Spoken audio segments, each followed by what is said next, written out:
Y avanzamos en nuestra agenda de este segundo día del Congreso Mem. A continuación, el señor Aidan Tuohy nos hablará sobre integración de sistemas.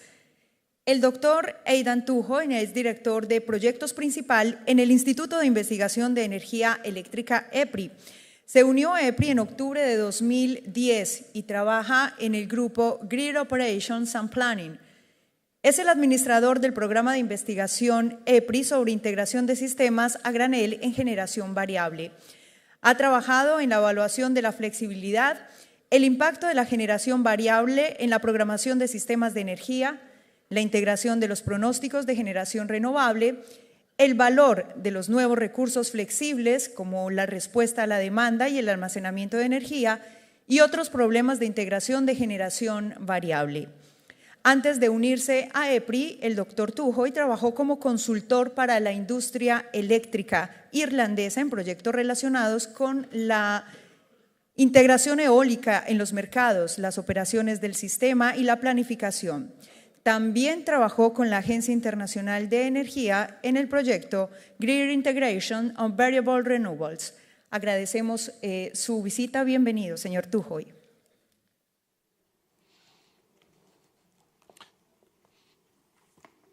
Gracias. First, I apologize. I'll have to speak in English. My Spanish isn't good enough, but I'm here to talk a little bit as a follow-on to the previous speaker.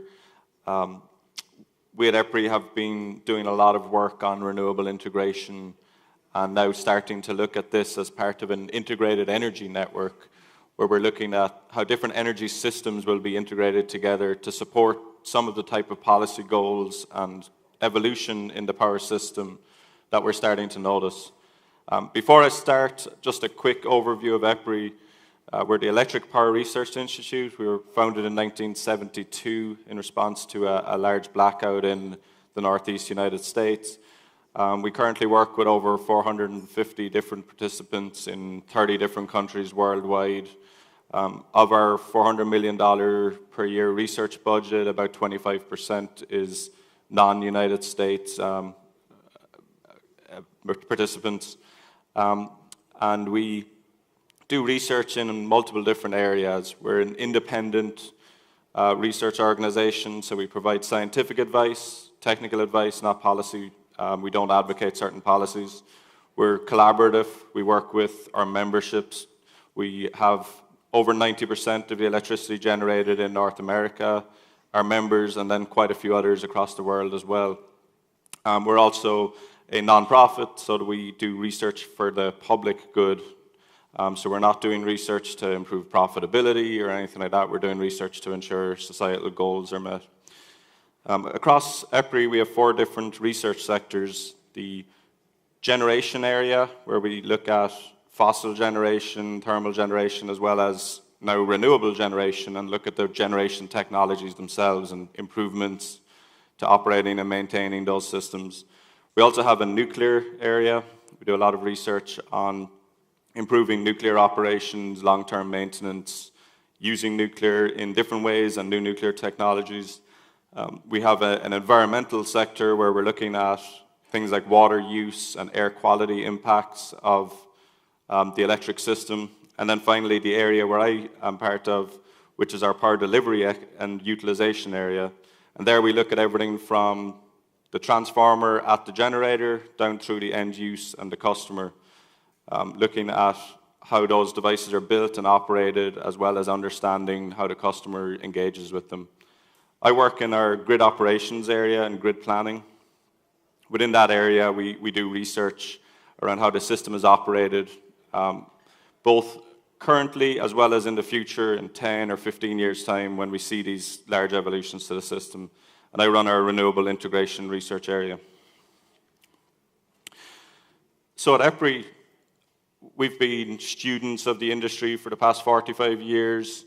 And we've looked at different trends over time, how new technologies have come into the system. We've forecasted and worked with our utility and system operator members to understand how the system is changing over time.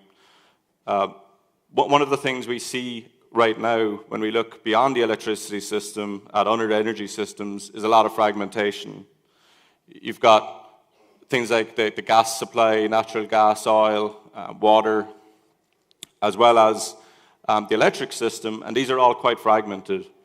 We're starting to see increased customer participation, an increased emphasis on things like agriculture. So these have all been fragmented, and we're starting to see that these might become more integrated into the future. Some of this is happening because of things like changing to increased supply from natural gas, increased emphasis on water usage, potential water shortages in some areas, as well as the environmental implications in general. So what we're looking at then is this increased interaction between different areas, as well as bringing the customer into the system far more, with things like the digitalization of technology, the digitalization of the system, as well as increased customer choice and increased emphasis from the customer side on the ability to choose their sources of energy. We start to see this idea that pieces are becoming more integrated. We also see significant digitalization, as I mentioned, and increased computational performance, increased ability to communicate across different energy systems and different energy vectors. So that allows us to integrate some of these technologies a lot more, and we can take advantage of the integration. So this is what we're talking about when we talk about an integrated energy network. This is some of the points of view that have led us to believe that the integrated energy network is something that's going to become increasingly important. We see this efficiency and energy efficiency is becoming increasingly relevant in the past few years. In many systems now across the world, we see flat or even declining load growth. Developing world countries are still seeing a significant increase in electrification as more and more people are being electrified and there's more electricity across different developing countries. But doing this in an efficient way is an opportunity to have a cleaner future. A lot of suggestions and a lot of studies have shown that one of the better ways to clean the energy system is to clean the electric system and move a lot of energy use to that electric system. We can do that with renewables, other clean technology, and then end up with a cleaner energy mix. We see this in particular right now with transportation. The previous speaker gave a lot of good information about electric vehicle usage and the increase in electric vehicle deployment. So we're starting to see that. We're seeing increased amounts of information and communication technologies allowing us to better electrify the power system. As well as using that clean energy on the end use side, the means of production continue to improve. This is true for both the traditional plants, gas plants and coal plants that are becoming cleaner, becoming more efficient. Increasing use of data analytics and increasing use of sensors has allowed them to reduce their environmental footprint. We see them serving an anchor role, certainly in those traditional developed economies where they've already been playing a significant role and will continue to do so into the foreseeable future. But also even in developing economies where you've got large amounts of distributed resources, you might have more opportunity to jump to a distributed energy future. There's still a role that some central station generation should be able to play there. And then obviously the other big change in the production of energy is renewable energy, whether that's at the electric system or on other energy systems as well, things like biofuels in the transportation area. We see this rapid deployment of renewable energy coming along. That produces challenges, as the previous speaker showed us, and also opportunities. We've got to modernize the transmission and distribution infrastructure to certainly to allow those renewable energy to play a larger role. Increased communication, increased customer participation will probably drive a lot of the change to renewable energy. So connections across those different types of energy sources become increasingly important. We can't just think of water as separate than gas, as separate than heat, and as separate than electricity anymore. We need to think about how all these pieces play together. And we see at EPRI that the integrated electric grid is a key enabler of this, having electricity as the core component. Most projections show that electricity will become a greater share of the energy mix into the future. Some of the other things we see then are higher expectations for power quality and reliability, where in the past people might have been okay with with outages or with reductions in demand at certain times, people have an expectation now that they will have a reliable power supply. Some of that may come from themselves, they may have self-supply, they may have storage, but they will still also be relying on the grid at certain points in time. So a resilient and reliable electric grid will become increasingly important.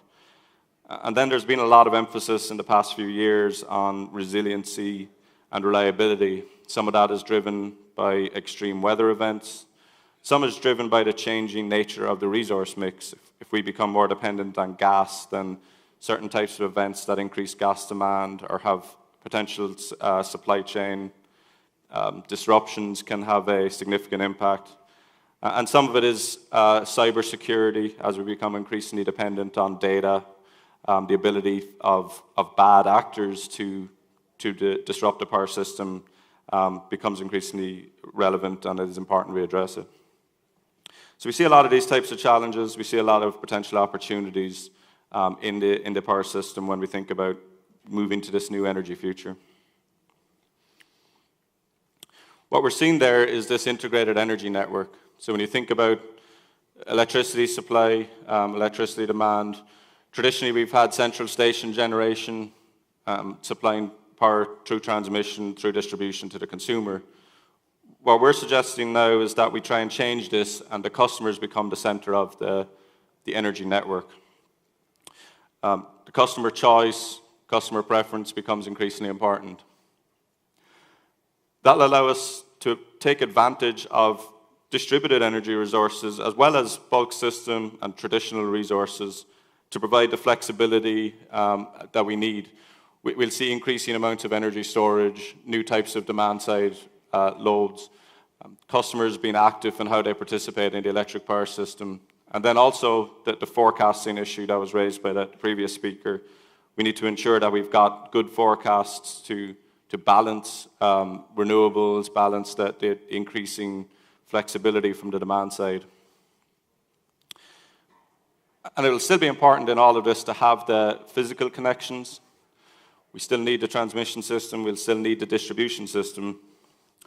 As well as that, though, we need secure communications. It's certainly become a hot topic recently when we think about things like the attacks in the Ukraine, where we see these cybersecurity issues becoming important, as well as physical security. We've seen in the past some physical attacks on substations and on components of the network that are critical, and again can be important. So trying to think of how we can make sure we keep the cyber and physical security aspects, keep the system resilient, while allowing us to deliver that electricity and better integrate the customer. So that's kind of the overall high-level view. We think we're moving to this integrated energy network. We do a lot of research at EPRI on the electricity grid, so I want to spend a little bit more time talking about that and some of the changes that we're seeing there, talk about some of the trends we're seeing, and then maybe talk some about the challenges and some of the new solutions we've been developing. Some of the trends we're starting to see now is this changing generation mix, as well explained already. Seeing increasing amounts of wind and solar power. Parts of the world we're already seeing very large penetrations of wind and solar power.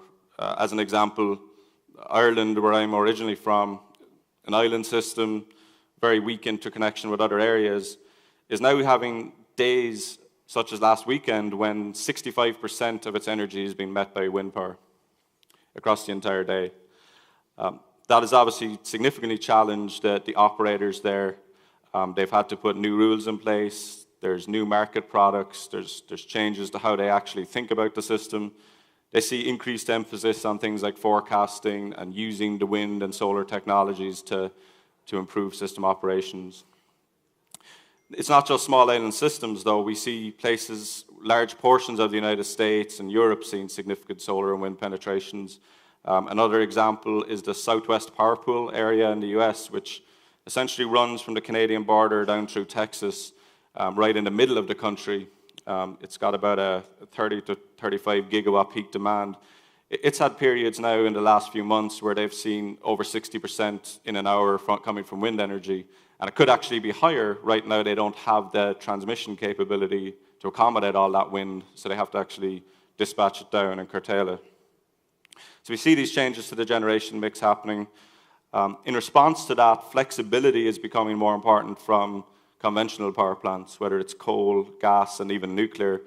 We've seen experiences now where some of the nuclear plants are starting to back down during certain periods of the day to be able to accommodate wind and solar, which is something they've never needed to do before. And then on the other side, we've got the consumer choice pieces that I mentioned earlier on. A lot of things happening around home automation, Nest thermostats, and various other smart devices at the home allow us to have a consumer who's more active in participating in the system. It may not be that they even realize they're participating in some of these things. Nest provided a really useful example back during the solar eclipse that happened in the US last year, 2017. During the period of time when the solar output declined significantly in California, they were able to control their thermostats without really any observed changes for a customer, but they were able to reduce the demand significantly and allow for that solar eclipse to happen with less potential impact on the system than otherwise might have been the case. EVs are going to become increasingly a big piece of the system, and they're again both a challenge and an opportunity. We could see a case where electric vehicles charge whenever they want, and there's no real incentives to charge at times that are good for the grid. And that could allow us, or that could lead us to a case where we've got significant changes in demand at a time when we maybe don't want them. For example, as the solar power is going away at the end of the evening, you probably don't want your electric vehicles coming home from work and plugging in at the same time. But controlled charging, again, providing incentives to the customer to charge during times when there's higher solar or wind penetrations or when there's lower prices on the system. A lot of this will require us to have an active distribution system. In the past, distribution systems were planned to peak demand. They were built, and essentially you forgot about them until they needed to be upgraded. Now we're starting to see far more need to think about the distribution system in an active way. Distribution system operations is becoming a bigger and bigger challenge. New tools are being developed to allow us to operate the distribution system in innovative new ways. And we're starting to see places now where they're relying on customer-side technologies instead of upgrading the distribution system, which requires us to have some more active control and active knowledge of what's happening out there.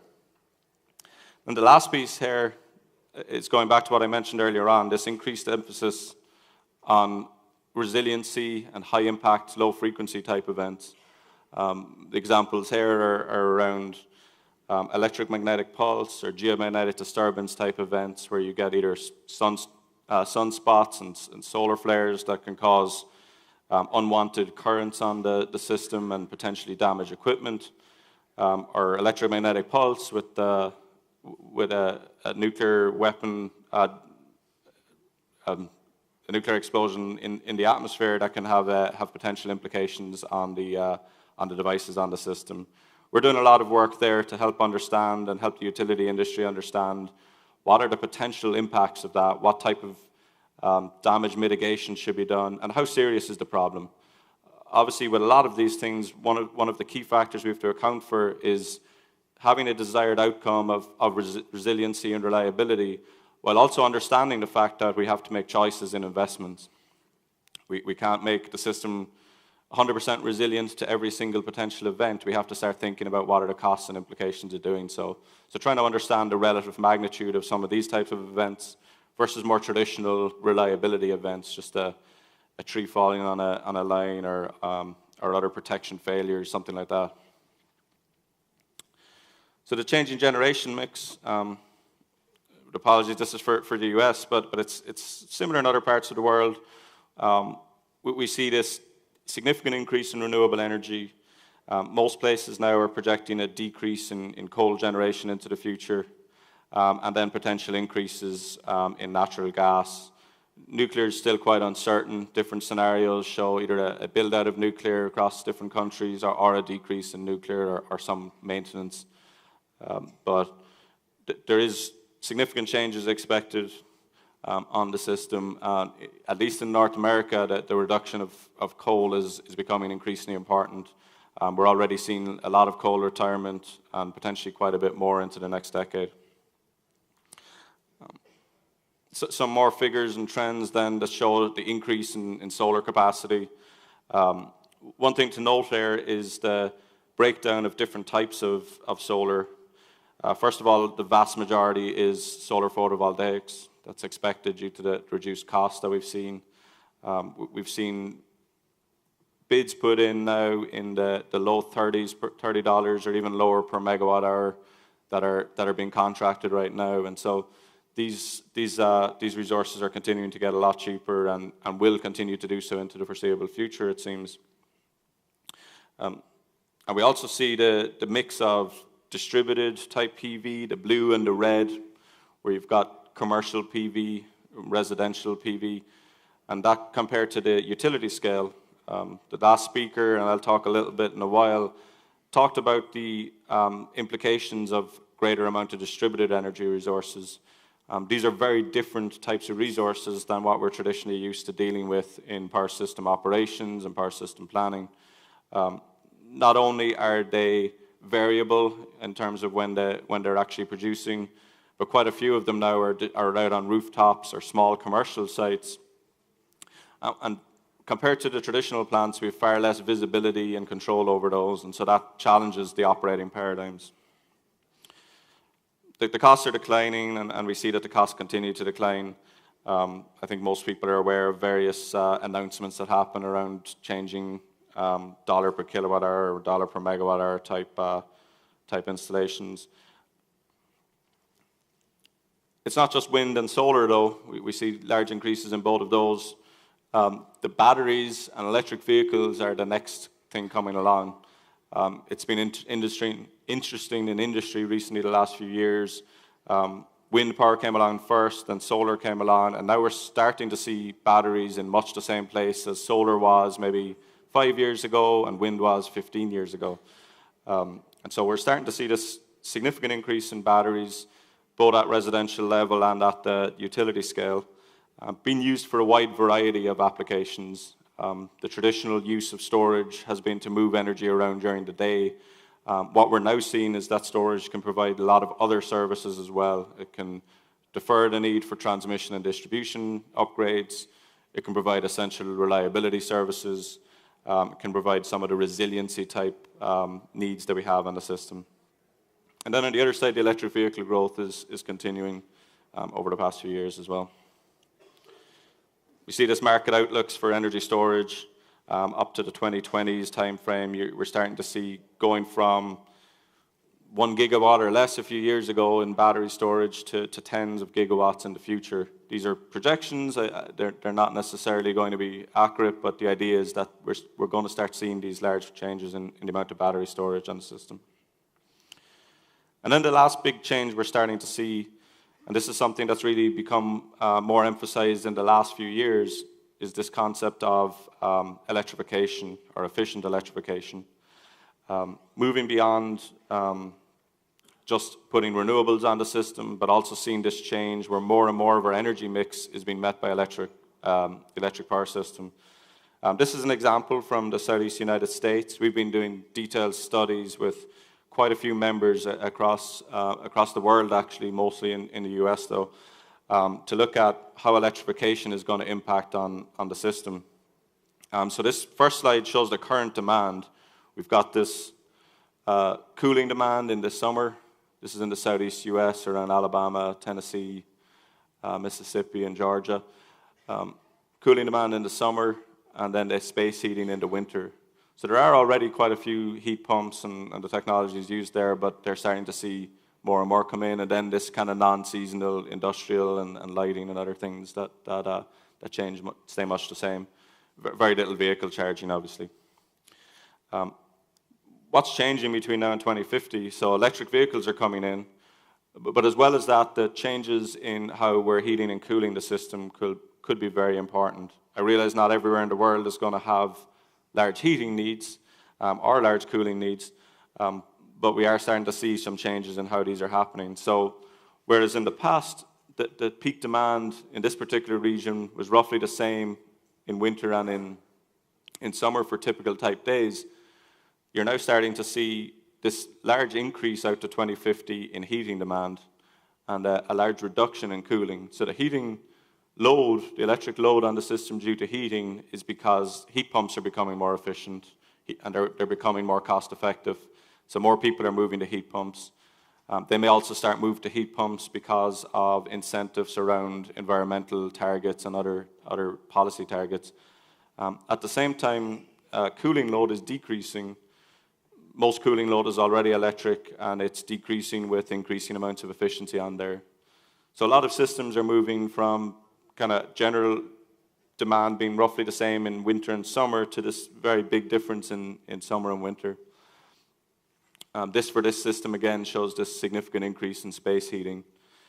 Not only does this change how much demand there is and when it happens, you'll also notice that it's very dependent then on temperature and very dependent on weather.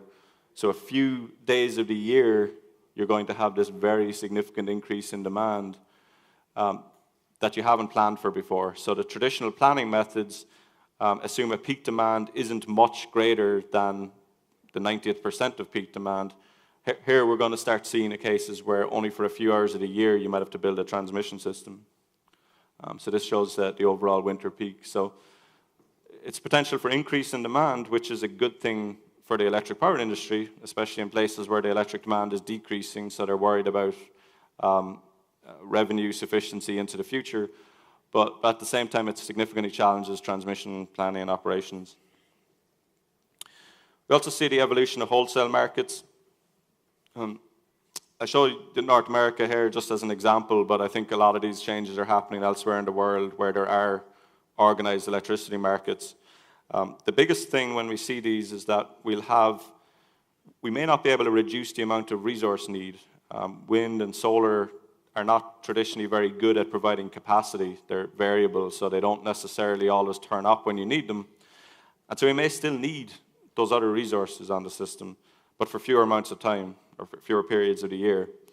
So what does that mean? That means that they're going to have more challenge to recover their costs from the electricity market purely based on energy. What we've seen already in places like Ireland is as energy prices decline, capacity markets and ancillary services markets start to increase in size. So more people are starting to recover costs that way. And those markets tend to be far more about market design than pure energy markets. So the actual design and how they're thought through, we see in the US some significant impacts on the capacity markets during cold weather spells a few years ago, where resources that were paid to provide capacity didn't turn up. So that basically meant that the markets weren't necessarily designed for the winter demand, they were often designed for summer demand. And therefore you had the challenge that the capacity markets weren't necessarily doing what you might really want them to do. They've been redesigned to be able to provide capacity during those high demand periods in the winter, and now are starting to pay for performance and things like that. But it's still a challenge in terms of properly designing the capacity markets and ancillary services. Traditionally, we haven't really had a whole lot of incentives for providing flexibility. The price does move around, and you have to respond to that. But there hasn't been as many incentives specifically to have ramp capability on your system to manage some of the wind and solar challenges. So that's something that we're starting to see pop up in places in the US, in Europe, and in Australia, and other places where people are being paid to have flexibility, and that often might be as much of a reason to enter the market or to stay in the market compared to just the energy payments. And essential reliability services was a term coined by the North American Electric Reliability Corporation a few years ago. It really is ancillary services, but focused particularly on those ancillary services that are most important for a changing resource mix. So making sure that we have voltage stability, frequency stability, and ramp need. All of those are challenged when we see more renewables on the system, and so the incentives to provide things like that need to be there. Traditionally, we haven't paid people, for example, for providing inertia to the system. That's just been a byproduct of the fact that they're large spinning rotators, rotating masses. So do we need to start paying for inertia or designing markets around things like inertia? That's certainly something that's been asked a lot in Europe right now and in places like Japan and Australia. What is the right price is another big challenge here, but what we call price formation. We've traditionally set a price based on the marginal cost of energy, but that ignores a lot of realities of how generators operate. They'll often have non-convex heat rates. They have things like startup time and shutdown time. They often don't get reflected in the price of energy. When those things weren't too important to the system, that wasn't a big challenge. But as we see things like startup times and minimum generation of generators becoming more important, often you'll have a large amount of coal generators now sitting at min output for a few hours because it's too expensive to turn them off and back on, but they're not really needed much during the middle of the day when there's high amounts of solar. So are we setting price that incentivizes them to do the things they need to do? Then the distribution and transmission type interactions. Traditionally, we haven't set a price at the distribution level. Consumers don't see the price of the real-time energy market. So are we needing to start thinking more about how do we get price signals down to the consumer? And then with a lot of this, there's this idea of how are we thinking about this in a fair way and a transparent way? Traditionally, markets have been built on the concept of technology neutrality, where you're not concerned about what type of technology it is, you're more worried about providing the services it needs. There's some questions as to whether that's still the best design. It still seems to be the better way to think about things, be technology neutral and ask for certain services. But we see things like storage coming into the system that can't be fit into traditional buckets. So how do we think about these new technologies? Do we just expand the type of services we're thinking about and stay technology neutral? Or do we actually try and incentivize or de-incentivize certain technologies? And then with a lot of this market design, the concept of simplicity versus complexity, we're moving to an increasingly probabilistic world. The output of wind power and solar power are uncertain. We don't know what the power output's going to be tomorrow from a wind plant or the wind installed across the system. So do we develop new complex methods to operate a market in that type of paradigm, which maybe from a design perspective and a theory perspective work very well, but often what we've seen in reality is when you start implementing very complex designs, they can have unintended consequences. So thinking through some of these simple versus complex problems, and probably the idea of maintaining simplicity or aiming for simplicity to the greatest degree possible while still representing some of the real complexities that need to be represented in the market. One of the other big things we see a lot about right now is this high-impact, low-frequency events. Some of this is driven by actual events that happened, where we see large storms causing significant outages, whether it's something like Fukushima or Superstorm Sandy in the US, where we had these somewhat unexpected events or events that weren't traditionally planned for, causing significantly more impact than would have been planned or would have been considered in transmission planning or in generation planning.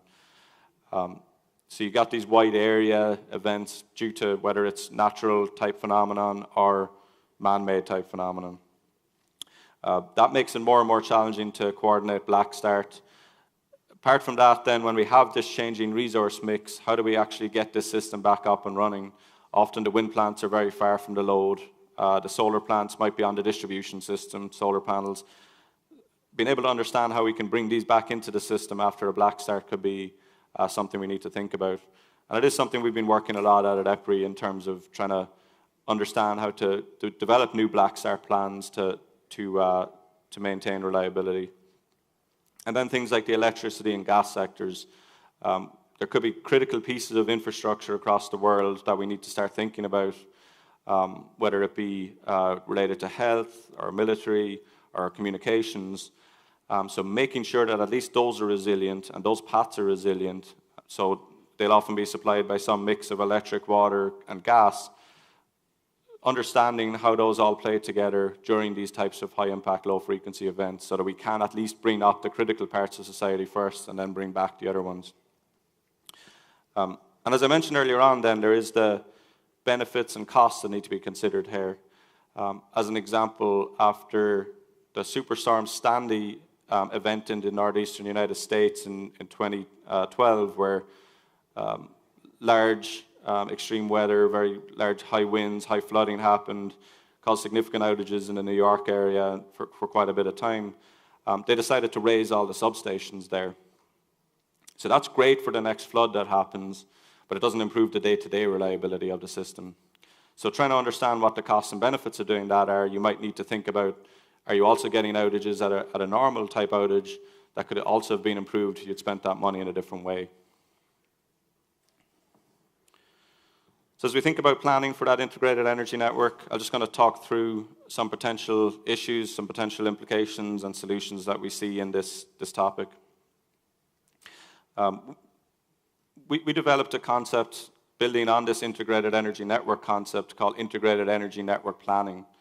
The idea there is that as we move to this new network and we see more integration across different technologies, different parts of the system, we are going to start seeing this, these challenges to traditional planning practices. In the electric power system, we've traditionally had resource planning and transmission planning and distribution planning, all kind of feeding into each other, but not necessarily being done together. Sometimes there are different agencies doing that type of planning. Sometimes it's just different parts of the same company. But with a lot of these challenges, we see the increased need to plan across those and do more kind of a strategic plan that considers all of these issues. So as part of that, we went and surveyed members across the world and had some discussions over the last year or two and tried to come up with what are the key challenges. So this white paper, where there's a link here on the side, was really about trying to identify what's going on there, identify what research needs we have as a society, and then trying to see where we can address those research needs, as well as how EPRI is starting to address some of them. When we thought about it, we ended up with these 10 different challenges. Some of them are relatively specific and relatively minor. Some are larger, broader type challenges. And a lot of them are actually very related to some of the discussion that the previous speaker had. A big piece of it is just modeling the power system, trying to better plan and better model the power system so that we can make investment decisions that are more rational, that are more robust to future uncertainties. So incorporating operational detail there talks about how do we better include things like ramping of the system, how do we better include the way a generator really behaves on the system. So looking at things like how you might actually operate a battery energy storage or a fleet of battery energy storage on the system there. How do you better include things like the startup and shutdown of generation, the flexible operations of thermal generation in your power system models. When you think about increasing model granularity, 10, 15 years ago, I started doing wind integration studies in Ireland, and we used to use hourly data of what the wind profile would look like. And that became obvious that that wasn't going to be useful in the future. You needed to get down to at least every 5 minutes. And you probably needed to look at the location as well. You couldn't look at just the system as a whole. You needed to think about what was happening in different parts of the system. So increasing the amount of data that you have, increasing the granularity of your models to better represent some of the issues that are actually happening. As I said, generation, transmission, and distribution have traditionally been separate type plans. You might do a generation plan that gets pushed to a transmission planner. They do the transmission plans. The distribution planners doing their own plans based on their load growth and feeding that back to the other two. But now if you're going to be using distributed energy resources to replace generation, you may have to start thinking about how do those two integrate. And the transmission system might rely on both sides of it, so they have to start thinking about both of them. So integrating those in a useful way. We're not talking here about one super giant model that can cover everything, but rather we're thinking here that you might need better interactions between them. One of the key things we were noticing in this, developing this paper, was the need to break down the traditional silos within companies. Traditionally, departments have done their own job, and there's some limited communication across them. That's obviously even more true in deregulated areas where the transmission planner and the generation, people who build generation aren't necessarily able to talk to each other. So how do we increase the cooperation between the two of those, whether it's changing some of the regulatory practices or changing some of the modeling tools to better reflect the way that the different pieces fit together. Then the other piece there is expanding analysis boundaries and interfaces. There's really two aspects to that. One is just the size. It may not be as true in Colombia as a lot of other regions, but interaction with neighbor systems are very important. If you're building out a system and your neighbor's also building out a new system, you may not be able to use them the way you've traditionally used them. So being able to understand that. And then interfaces with the other energy areas. Gas-electric interfaces are becoming very relevant. We've seen examples in the US of where the gas market clears at a different time the electricity market, so they don't always have the same information available to them. That can cause challenges when you've got to coordinate across the two so that you can maintain reliability. But also things like interfaces with the water system. As we see more potential challenges on water, then being able to better understand the water needs of the system and how the power system is impacting on that. And then the last one is a kind of a broad category there, addressing uncertainty, managing risk. What that really means is that traditionally we don't think about large uncertainties when we're building something like a transmission system. You normally plan against the loss of the largest contingency and you build out to a certain load. We know now there's more uncertainty in the system going forward, whether that is policy uncertainty or regulatory uncertainty or technology, or even just the uncertainty in what the weather is going to be at the peak demand time in 10 years from now. So we need tools that actually address that uncertainty, and whether it's some kind of stochastic or probabilistic optimization, or whether it's some robust methods that capture the different types of outlying events, we need some new tools. So that's that category of modeling. We also think there's a big challenge around forecasting. Here we're mainly talking about long-term forecasting, so the forecasting of what actually will happen on the system.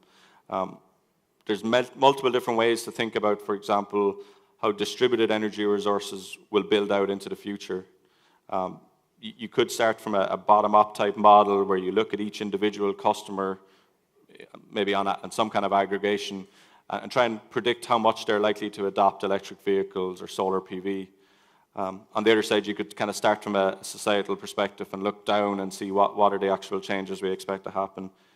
They may give very different answers, and so being able to plan across both of those is going to be challenging and will be important to be able to get useful plans in the system. As well as that, short-term forecasting is something that we are doing a lot of work on, and we're seeing a lot of improvements in the past few years. The forecasting for wind power output and solar power output and load has been improving over the past while, but you're never going to be able to perfectly forecast the solar output or the wind output. We know we can't forecast the weather perfectly an hour from now, a day from now. So being able to understand the uncertainty in the forecast is going to help us when we try and operate the system. Customer behavior, I already talked about quite a bit, but being able to, in your long-term planning and long-term modeling efforts, model how the customer is likely to behave over time, whether that's on a day-to-day basis, how they're going to use their electric vehicles, or new types of thermostats or other types of technology, and also then in the longer term, how they're going to interact across each other. So we start to see things like transactive energy, where customers are sharing energy and trading energy between them, and really the system operator doesn't have a whole lot of visibility on it. But how does that actually play out and impact on the system? And then some of these new boundaries that we're trying to put on planning. Traditionally, we built to meet least cost while considering reliability and maybe some other constraints on things like environmental performance. But we're going to have more and more of these types of constraints, whether it's the flexibility of the system, the resiliency. We may need to build out to have a certain amount of connectivity and really consider the cyber aspect of it as well. We're going to need to integrate wholesale power markets into the planning. Planning tools have traditionally not really done a good job of how the markets are going to operate. And the way the markets operate will become very important for something like energy storage. The way you use that storage is dependent on the incentives provided. And so being able to consider that in planning tools. And then the last one was something that our members were very strong about. It wasn't initially a technical question, but rather stakeholder engagement. It's important to be able to communicate some of the challenges and be able to address stakeholder needs as well that kind of impact on all the other challenges. When we think about this, then we're trying to think about what are the different ways we consider reliability. This is a white paper we put out maybe 3 years ago now, and we're actually updating because some technologies have already been changing in the past few years. But the idea here, and it might be hard to see from the back, but what we wanted to do here was understand the different reliability contributions of different resources. Members and other stakeholders were coming to us saying, we're seeing this changing resource mix. How do we understand how these different resources can contribute to reliability? So what we did here was each of the lines on the table, I won't go through all of this, is a different type of reliability function. So whether it's voltage control or inertia, ramping, and then resource availability and black start capability. And then each of the columns is the different type of generation. We're missing a few generation types here: pumped storage, hydro, large battery storage, that maybe we're going to start adding in this new update. For each of those, though, then we took each type of technology and type of service and compared this to what's currently being installed, not what's capable 10 years from now or 5 years from now, but what the kind of current technology that we're seeing coming onto the system is. And then the green circles are where you've really good contribution, the black is nothing, and yellow is something in between. This is not meant to be definitive or really scientific, it's more meant to be illustrative to show how different resources can contribute. So not all of them contribute equally. That doesn't mean that they're not useful, it just means that for that particular type of service, you may need to get it from somewhere else. Traditionally, synchronous resources have provided most of this. The inertia example is a really good example where spinning mass has provided the inertia to the system so that when a large fault happens, that acts to slow down the change in frequency. There's a lot of concerns, obviously, about what happens when we replace those traditional plants with newer inverter-connected resources. As you can see there, the inverter-type resources either don't provide inertia at all or provide a very small amount in the sense of wind. Wind can be enabled to do that. Again, that doesn't mean that we can't operate the system without these resources. It just means we have to really change how we think about it and change the operating paradigm. The concept of inertia is becoming something that has gotten a lot of discussion in various international areas recently. We're developing some white papers around this topic, and the idea of how do we understand what a system is like with low levels of inertia. First of all, you have to even understand what a low level of inertia is and how do we quantify that. And then once we know, what are the things we can do to act against that. But in general, as you can see, for most of the technologies that are synchronous, you've got pretty good response. Nuclear doesn't do a whole lot of things around moving the nuclear plants around traditionally. However, we are starting to see that change now, and we're seeing some nuclear plants move around, and our nuclear group is working quite closely with our group to understand what nuclear might need to do into the future. Inverter-based resources can provide some of these types of services, but often not particularly well. Again, that's something that's changing. We're seeing now demonstrations of solar plants providing some of this type of control. We're seeing wind plants actually doing this in real operations. Battery storage is going to be able to help provide many of these services. It won't replace the exact same behavior in terms of inertia and other short-circuit contribution and other things that traditional resources have. So we do need to think about changing how we operate the system. And then demand side can help, and particularly there in things like providing capacity to the system. So the idea is you want some kind of mix that overall gets you enough of the green that you got reliability. And then we see these kind of planning needs and technology trends. The purpose of this slide is really just to show the increased complexity. So we've got these trends, each of these has an impact, and these impacts all have planning needs. So for example, renewables and gas replacing coal puts increased emphasis on gas system interaction, both because of the gas demand for the gas plants, but also because the gas plants are going to provide a lot of the flexibility in the short term for renewables. And that's going to need us to develop new operational reliability and non-power system interaction type planning needs. When we look at this and try and link these up, we see this huge amount of complexity on both sides. So the real purpose of this is to say that the planner's job is getting more and more challenging into the future. When we think about variable renewables, we already saw an example of the famous California duck chart. They're seeing that in reality already. They actually hit the 2020 numbers in 2017. And we see this everywhere in the world.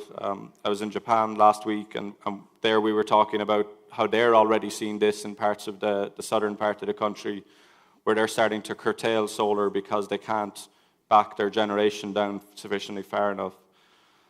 The uncertainty related to that is also important. We need to be able to size our operating reserves to manage the variability and uncertainty associated with that.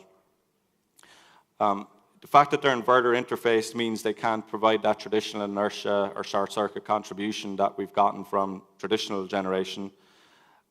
So we see this potential implications, but again, there's an opportunity there to use the plants in a way that can help the system.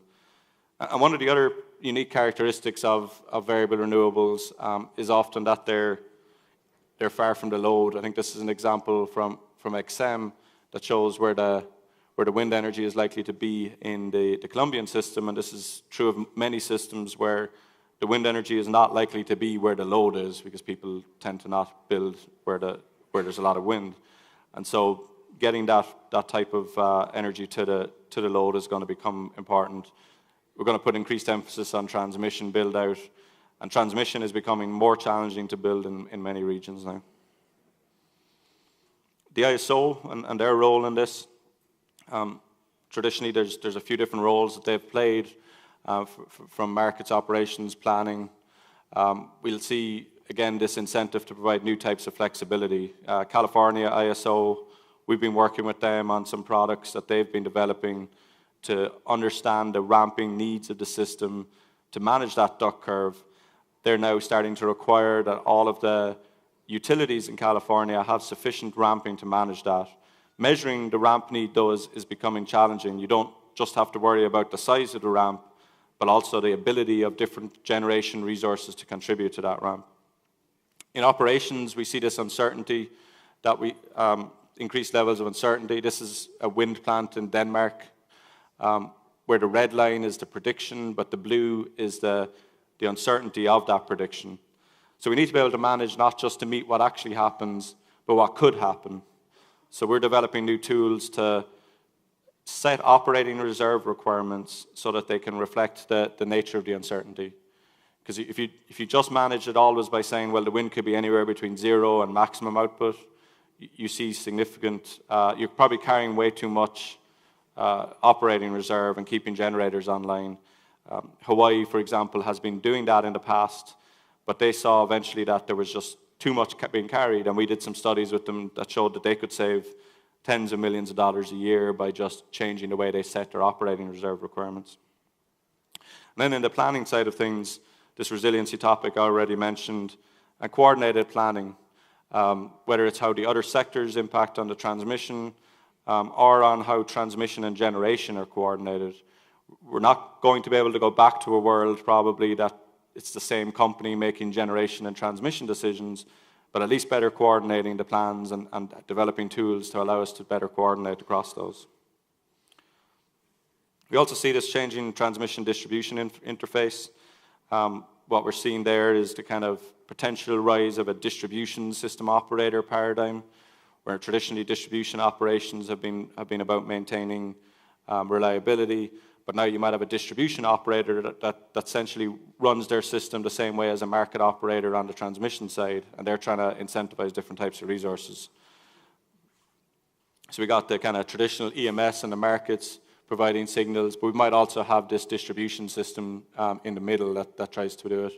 Or we could see aggregators. So we see already this quite a bit in various parts of the world, the concept of things like virtual power plants, where they aggregate different types of resources together and participate in the transmission system. Market design is going to be very important there. How do you actually incentivize prices down to the distribution? You're probably not going to give a price to individual customers, both for complexity and fairness, but what level is it suitable to put a price down towards? And then some of the architecture that's needed there. How do we develop energy management systems that can coordinate between distributed resources, distribution operations, and transmission operations, while maintaining things like cybersecurity? On the distribution side, there's a lot of different planning issues there. One of the things I just did want to bring up was some advanced distribution planning methods that we've been developing. One of them is called DRIVE, Distributed Renewables Integration and Value Estimation. The idea there is planners can incorporate new types of resources instead of just using traditional distribution planning solutions. They're also looking at how they'd use DER. We looked at this in Mexico and used it to analyze 11,000 different feeders.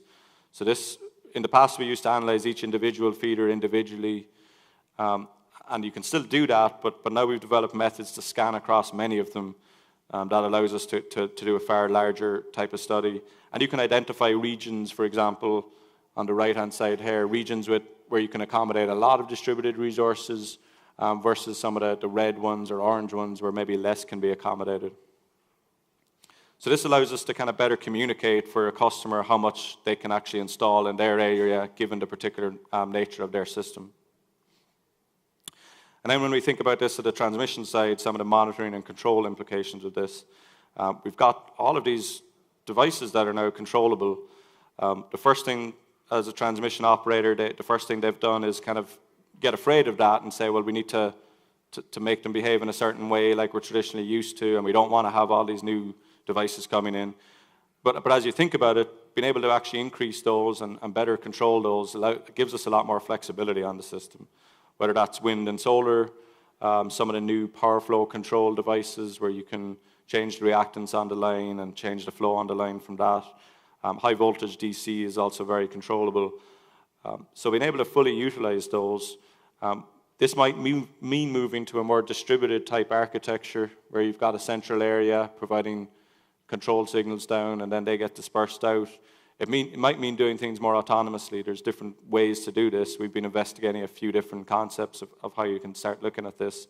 But with the increased amount of sensors, things like phaser measurement units being deployed, this allows us a lot more visibility and allows us to do a lot of these different things. So then finally, just what all of this means from our perspective, we've been working on some concepts around linking different modeling areas. On the top left, you see kind of the traditional generation, and then you got simulation of hour-by-hour operation down to things like transient three-phase modeling of the transmission system. These also interact with distribution and other types of models.